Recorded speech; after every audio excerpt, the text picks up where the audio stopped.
Blue narrative. ሴክስ ፊልም ሊያሰሩ ነበር። ሴክሹዋል ነገር ልትሰራ አንተ ብቻኛ አባሉ ትገለላለህ። እርቃኑን እንትን ብሎ አንስቶላከል 50 55 60 አካባቢ የሆነ ሰው ነው ፎርም ይሞላላ ላግብቶ ይወስዳል። አንሳውና ደፋበት ወተቱ ትኩስ ወተት በጣም ባዕድ ነገር ነው ይሸተኛል። ኦኬና ተበላሽቷል እና ተበላሽቶ በዳይፐር ነው የሚጠቀመው። ወየው ግን ይሰብካል። የሚያወራኝ ስለ ሴክሹዋል ነገር ነው። ወይኔ ጉዴ ደፋበት። ያንን ሰርቼ ቢሆን ሀብታም ሆናለሁ። እኔ አም ጌይ በቃ እንደዚህ አሁን ምርጫ ስላጣቅ አድናሃለሁ ነው እኔ አድናሃለሁ ብሎ ነው የገባው። ና እንደዚህ ቦታ ምርጫ የለህም ና በግል ጸሎት አድርግልሃለሁ ምናምን ይለኛል። አይ እኔ እኮ ኦርቶዶክስ ነኝ የሚጸልይልኝ አላጣሁ ምናምን ብለዋለሁ። አይ እንደዚህ እንዳታስብ። እንዲሁም እዚህ ቦሌ ላይ አንድ ጊዜ ምን ተፈጠረ? አንድ ቸርች ውስጥ ፓስተሩ ምክትል ፓስተሩ ማለት ነው የ14 ዓመት የ13 ዓመት ቲኔጀሮችን ወንዶች ልጆች ከመጋረጃ አለ እንደዚህ አይነት መጋረጃ ጀርባ መድረኩ ጋር ወደዛ ወስዶ ነው የደፈረም ብለው ሁሉ ኢንተርቪው ሰጥተዋል ልጆቹ። የሃይማኖቱም ስም እንዳይጠለሽ ያልተሰማ ነገርም እንዳናሰማ በሚል በሚዲያ ላይ በወቅቱ አላሳወቅንም። አሁን አፍጥጦ ስለመጣ ነው እኔ ራሴ ተናገርኩት። እና ረፍዷል። እና ያለኝ ነገር ምንድነው በጣም የገረመኝ ወስደን በጓዳ ስናናክር እንዳውም ህብረት ሁሉ አለን። ህብረት የግብረ ሰዶማውያን ክርስቲያኖች ህብረት ማለት የት ቸርች ውስጥ ነገ ምን ሊሆን የተዘጋጀ ቸርች ሊሆን ማለት ነው። እንዲህ ነው የሚጀምረው። እና ስጠይቅ አለኝ የአገልጋይ ልጆች የፓስተር ልጆች ብዙ አግኝቻለሁ። እንግዲህ አልዋሽም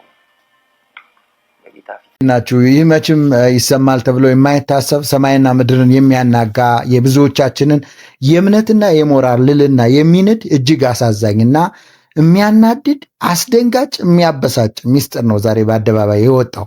ዛሬ የምነግራችሁ ታሪክ ስለ አንድ ዝነኛ አርቲስት ብቻ አይደለም። በማህበራዊ ህይወታችን ባለንበት በአሁኑ ዘመን ያለው እጅግ አሳሳቢ ፈተና ነው የምነግራችሁ።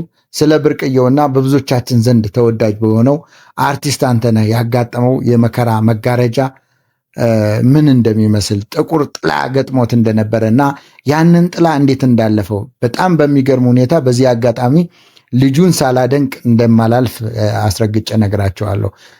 በዛ መከራ ውስጥ ሆኖ በሚያማልል ነገር ውስጥ ሆኖ ምንም ቢሆን ሃይማኖቴን፣ እኔን፣ ማንነቴንና ኢትዮጵያዊነቴን ነው የምጠብቀው ብሎ አባሮ እንዴት እንደላካቸው እስከ መጨረሻው ድረስ ቪዲዮን ተከታተሉ። ፓስተሩስ ማን ይሆናል የሚለውን ድረስ እስከ መጨረሻው ይህን ቪዲዮ እንድትከታተሉ ጋብዛቸዋለሁ። ምክንያቱም በቪዲዮ ማጠቃለያ ላይ ያ ታዋቂ ፓስተር ማን ሊሆን እንደሚችል እንነጋገራለን። የደረሰን እጅግ ምስጢራዊ መረጃ ይፋ ስለምናደርግ ጭምር ነው። አዎ ፓስተሩ ማን ይሆናል የሚለው ጥያቄ መላው የኢትዮጵያ ማህበራዊ ሚዲያ እያናወጠ ይገኛል። እንዲሁም ደግሞ ሌሎቹ የደረሰባቸው አሁን በቅርብ ይወጣሉ ብለን ተስፋ እናደርጋለን። ማን ነው እንደዚህ በስውር ሰዎችን እንደዚህ እያጠመደ ያለ? እኛም እውነቱን ፈልፍለን አውጥተናል። ሁላችንም እንደምናውቀው አርቲስት አንተነህ በጣም ጠንካራ የቴኳንዶ ስልጠና መልከ መልካም ውብ ቀልጣፋ ወጣት ነበር። እንግዲህ በረቂቅ የሞዴሊንግ ስራዎቹና በብቃት በተወጣቸው የፊልም ገጸ ባህሪያት በኢትዮጵያ ጥበብ ውስጥ ትልቅ ስም ያለው ወጣት ነው። ሆኖም ግን የሰው ልጅ ህይወት እንደ ወንዝ ፈሳሽ ናት። ዛሬ በግርማ ሞገስ የቆመው አንተነህ በድንገት ከባድ የጤና እክል ወይም የዲስክ መንሸራተት ገጥሞት የወገብ ህመም ሰለባ ሆነ። ያ ሰፊው መድረክና የካሜራ መብራቶች በአንዴ ጠፉ። አለን የሚሉ ጓደኞቹም እንግዲህ ወደዛው ተሰወሩ ማለት ነው። የሰው ልጅ እንደዚህ ነው። የቀረው ደግሞ በጨለማ የተዋጠች አንድ ጠባብ ክፍልና የሚያሰቃይ የጤና እክል ብቻ ነው። እንግዲህ የወገብ ህመም ምን ያህል አሰቃይ እንደሆነ ይታወቃል። አንተነህ በዚያ ጨለማ ክፍል ውስጥ ሆኖ በህመም ሲገላበጥ አካሉ ብቻ ሳይሆን መንፈሱም ክፉኛ ቆስሎ ነበር።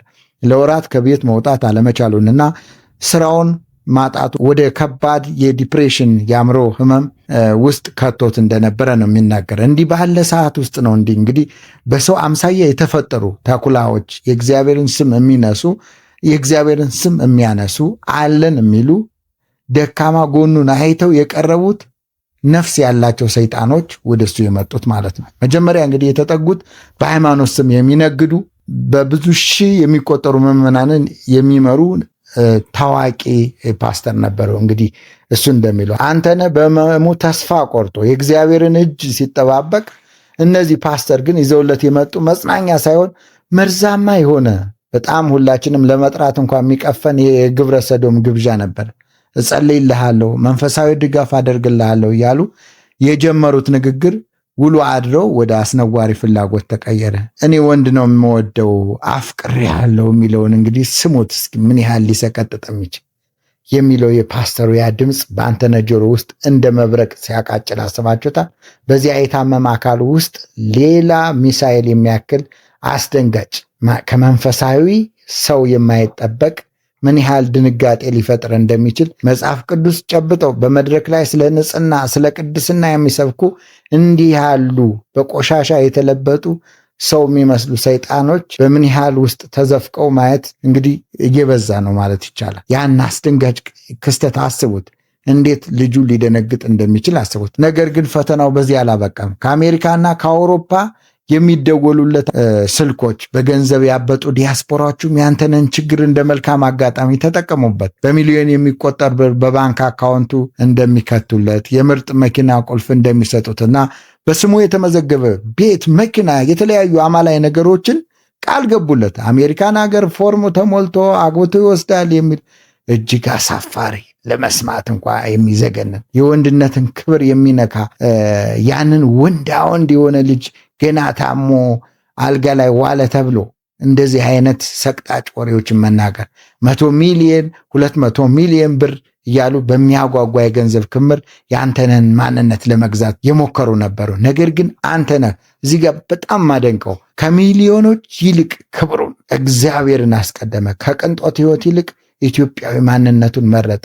ራሴን ቤተሰቤን አከብራለሁ፣ ፈጣሪ ያወገዘውን ስራ 1,000 ቢሊዮን ብትሰጡኝ አልሰራም አለ በማለት በዚያ በታመመ አንደበቱ በቆራጥነት መለሰላቸው። አንደኛውማ ይህን ቆሻሻ ሐሳብ ይዞ ይገርማቸዋል ቤቱ ድረስ እንደመጣ ነው እንግዲህ አንተነህ የሚናገረው። አንተነህ በእጁ የነበረውን ትኩስ ወተት ፊቱ ላይ ደፋበት። ይህ እውነተኛ ኢትዮጵያዊ ወጣት ጀግንነት ነው። በእርግጥ አንተነህን በፊት የምታውቁት ከነበረ ምን ያህል ኩሩ ምን ያህል ወንዳ ወንድ እንደነበረ ሁላችን የምናውቀው ነው። ገና ታመመ ተብሎ እሱ ላይ እንደዚህ አጸያፊ ነገር መሞከር እጅግ ያሳዝናል።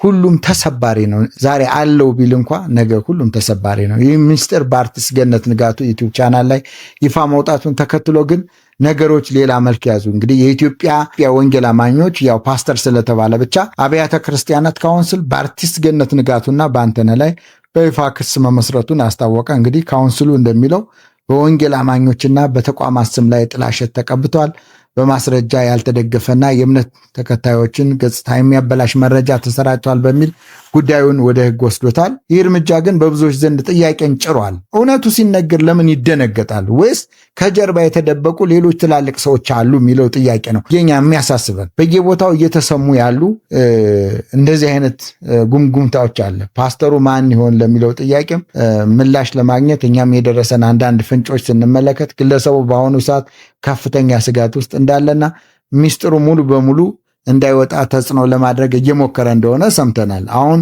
እባካችሁ አብራችሁን ቆዩ፣ ምክንያቱም አሁን ወደ ዋናውና ወሳኙ መረጃ እየገባን ነው። ይህ ቪዲዮ እንዲሰራ የተፈለገው ለየት ባለመልኩ ለወሬ ብቻ አይደለም። ይልቁንም ወጣቶች በተለይ በገንዘብ ችግር፣ በጤና እክል እንደምታውቁት አሁን የኑሮ ውድነት አለ። በዚህ በሚቸገሩበት ሰዓት እንዲህ አይነት የጥፋት ወጥመዶች እንደሚጠብቋቸው ለማሳየት ነው። አንተነህ ዛሬ ቆሞ ምስክርነቱን የሰጠው ለራሱ ሳይሆን ራሱም አልፎታል። ከዘመናት በኋላ ነው እየተናገረ ያለ። እንደሱ ያሉ ምስኪን ወጣቶች በእነዚህ የጥፋት መልእክተኞች ተታለው ሕይወታቸው እንዳይበላሽ ነው። ገንዘብ ያልፋል፣ ማንነትና ክብር ሁሌም አብሮ ከመቃብር በላይ ይኖራል።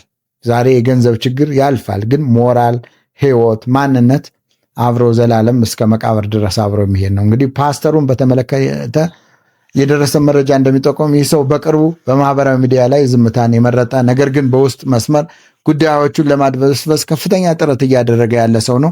ማንነቱ በቅርብ በሕግ ፊት እንደሚገለጥ ብንጠብቅም እኛ ግን ከታማኝ ምንጮች ያገኘናቸው አንዳንድ መረጃዎች ማን እንደሆኑ ለመጠርጠር አስችሎናል። ባካችሁ ይሄ ቪዲዮ ሼር በማድረግ ለሁሉም ወጣቶች አድርሱ። አንዳንድ ጊዜ እውነት ለመናገር ዝምታ ከሺህ ቃላት በላይ ይናገራል። አርቲስቱ በአርቲስት ገነት ንጋቱ ፊት ሆኖ አንዳንድ ጊዜ ፊቱን ስታዩት ሲያወጋ የነበረው ድባብ እጅግ ከባድና በሐዘን የተሞላ ነበር። ውድ የቻናላችን ቤተሰቦች ዛሬ በዝርዝር የምነግራችሁ ጉዳይ እንግዲህ ምናልባት እስከዛሬ ከሰማችሁት የጥፋት ወጥመድ ሁሉ የከፋውና የሚዘገነነው ነው። ፓስተሩ ማን ሊሆን ይችላል የሚለው ጥያቄ በአሁኑ ሰዓት በመላው ኢትዮጵያ አእምሮ ውስጥ እየተመላለሰ ያለ ትልቅ እንቆቅልሽ ነው። ይህ ግለሰብ በማህበራዊ ሚዲያ እና በመድረክ ላይ የሚታወቅ በብዙ ሺህ የሚቆጠሩ ተከታዮች ያሉት ፈዋሽ ተብሎ የሚጠራ መሆኑ ደግሞ ነገሩን የበለጠ አስፈሪና አነጋጋሪ ያደርገዋል። ምን ያህሎቹን ወጣቶች አጥምዷል፣ ወደዚህ ስውር የሰይጣን ስራ ወስዷቸዋል የሚለው በጣም የሚያሳስብ ነገር ነው። እኛ የደረሰን አንዳንድ መረጃዎች፣ ፍንጮች እስከ መጨረሻው ድረስ ተከታትለን አንድ ባንድ የምንነግራቸው ይሆናል። እንግዲህ አርቲስት አንተነህ በስራዎቹ ስኬታማ በነበረበት ጊዜ ስልኩ አይቆምም ነበር። ሁሉም ሊያገኘው፣ ሁሉም ማስታወቂያ ሊያሰራው፣ አብሮት ሊሰራ፣ ፎቶ ሊነሳ፣ ሊቀርበው ይፈልግ ነበር። ነገር ግን ያ የዲስክ ህመም ድንገት መጥቶ ካልጋ ላይ ሲጥለው ህመሙ እየበረታ ሲሄድ አብሮት የነበሩ ጓደኛ ነን የሚሉ ሰዎች ሁሉ እንደ ጤዛ ረገፉ። በዚያ በብቸኝነትና በጭንቀት በተሞላ ጠባብ ክፍል ውስጥ ሆኖ በህመም ሲገላበጥ የተስፋ ብርሃን ይዘው የመጡ የመሰሉ ሰዎች ግን ይዘውት የመጡ ጨለማና ጥፋት ሌላ በሽታ ነው የጣሉበት። እጸልይልሃለሁ በእግዚአብሔር ኃይል ትድናለህ እያሉ ወደ ቤቱ የመጡት ያ ታዋቂ ፓስተር በመጀመሪያው ቀን ያሳዩት የነበር መንፈሳዊነትና አሳቢነት ማንንም ሊያታልል የሚችል ነው። ምክንያቱም መጀመሪያ በማር የተለወሰ ቆሻሻውን ነው ዙለት የሄደው። ሆኖም ግን ቀስ በቀስ የቀረቡት ለፈውስ ሳይሆን ለጥፋት እንደነበረ፣ ለጸሎት ሳይሆን ለዝሙት እንደነበረ ግልጽ ሆነ። የአንተነህ ድክመት የገንዘብ እጥረትና የጤና መታወክ እንደ ምቹ አጋጣሚ በመጠቀም ያቀረቡት ጥያቄ የሚሰማን ጆሮ ጭንቅላት የሚበጥስ እንደነበረ መገመት ቀላል ነው። አንድ የእግዚአብሔር ሰው ነኝ የሚል ግለሰብ በህመም ላይ ያለን ተስፋ መስጠት ሲገባ ተስፋ የቆረጠን ወጣት አፍቅሬ ያለው ወንድ ነው የምወደው ብሎ ሲናገር ማሰብ ራሱ ምን ያህል ህሊና እንደሚሰቀጥጥና እንደሚያቆስል መገመት ትችላላችሁ። ጉዳዩ ግን በዚህ ፓስተር ብቻ የሚቆም አይደለም። ከአውሮፓና ከአሜሪካ የሚደወሉለት አንዳንድ ባለሀብት ዲያስፖራዎች ያቀረቡት ድርድር የሰይጣን ግብዣ ይመስላል። ምን ያህል ይሄ ስውር እንቅስቃሴ ምን ያህል ክብደት እንዳለው ነው የምንረዳው። ቪዛ እንልክልሃለን፣ አሜሪካ ገብተህ በትላልቅ ሆስፒታሎች ትታከማለህ፣ በስም ዘመናዊ ቤትና የፈለግከው መኪና እንገዛላለን የሚሉ የሚያማልሉ ቃላቶቹን በጆሮ ውስጥ እያቃጭሉ በሚሊዮን የሚቆጠር እያሳዩ በምላሹ ግን ማንነቱን፣ ክብሩን፣ ወንድነቱን እንዲሸጥ ይጠይቁታል። አንደኛው ዲያስፖራማ ሲናገር እስከ 200 ሚሊዮን ብር ድረስ ቃል ገብቶለት ነበር። አስቡት፣ 200 ሚሊዮን ብር ብዙ ጊዜ ምን ማለት እንደሆነ ለኛ ይታወቃል። ብዙ ብር ነው። ምን ያህል ህይወት ሊቀይር እንደሚችል አስቡት። ነገር ግን ይሄ 200 ሚሊዮን ምንም እንደማይፈይድ ከማንነትና ከክብር በታች መሆኑን አንተነህ አሳይቷል። በዚህ አጋጣሚ አንተነህን ማድነቅ እፈልጋለሁ። ይህንን ሁሉ የቅንጦት ህይወት፣ ገንዘብ፣ ድሎት በንቀት ተመልክቶታል። ምክንያቱም የእሱ ክብርና የኢትዮጵያዊነት ኩራቱ በገንዘብ የሚለካ ለሚሊዮኖች የሚሸጥ አልነበረም። ያንን ትኩስ ወተት በባለሀብቱ ፊት ላይ የደፋበት ቅጽበት ወጣቱ ትውልድ ሊማርበትና ሊኮራበት የሚገባ ትልቅ የጀግንነት ተግባር ነው። ይህ ድርጊት የሚያሳየው ሰው ምን ያህል ቢራብ፣ ቢታመም፣ ቢቸገር፣ ቢጨነቅ ከፈጣሪው ከሃይማኖቱና ከህሊናው ጋር የማይደራደርበት ቀይ መስመር ሊኖረው እንደሚገባ ነው። ሁሉን እሺ ባይነት አያስፈልግም።